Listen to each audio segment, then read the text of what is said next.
public is getting a chance to weigh in on the future of the former Jeff Boat property in Jeffersonville. The 80-acre industrial site is being redeveloped after sitting vacant for nearly 5 years. WLKY's Drew Gardner was at tonight's packed public meeting. He joins us now in the studio. Drew? Well, Vicki, the site has been a key fixture in Jeffersonville's history. At one time, it was the second largest shipbuilder in the United States and the city's largest employer. Now the community is being invited to help write its next chapter.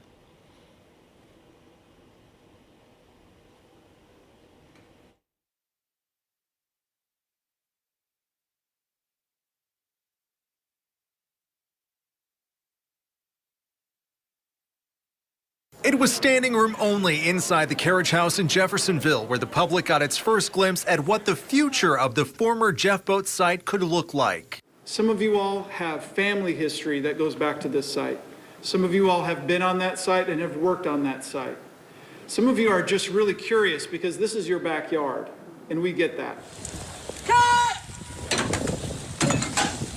In 2018, the final barge launched into the Ohio River, bringing an end to the property's nearly two-century history as a shipyard.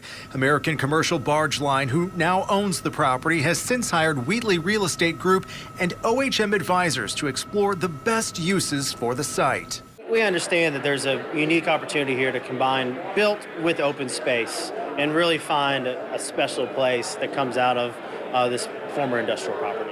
One of the main goals of the project is to reconnect the community to the riverfront.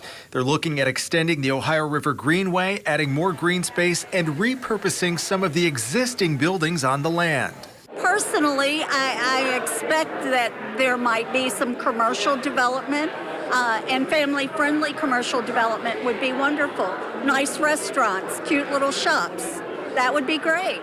Pauletta Feldman lives just 2 blocks from the property and says being able to access the riverfront would be a game changer. It would be nice to just be able to walk down the street and be in a public area and have a river walk. I'd love to see some new restaurants go in down there with a boardwalk along the riverfront.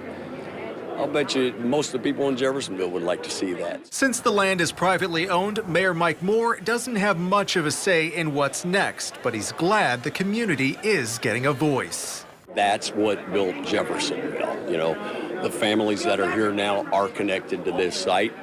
It's been an incredible piece of our history. It's going to be an incredible piece of our future. Now, there will be another public meeting in April where preliminary plans for the site will be released. The final master plan is set to be unveiled sometime in June. Live in studio, Drew Gardner, WLKY News.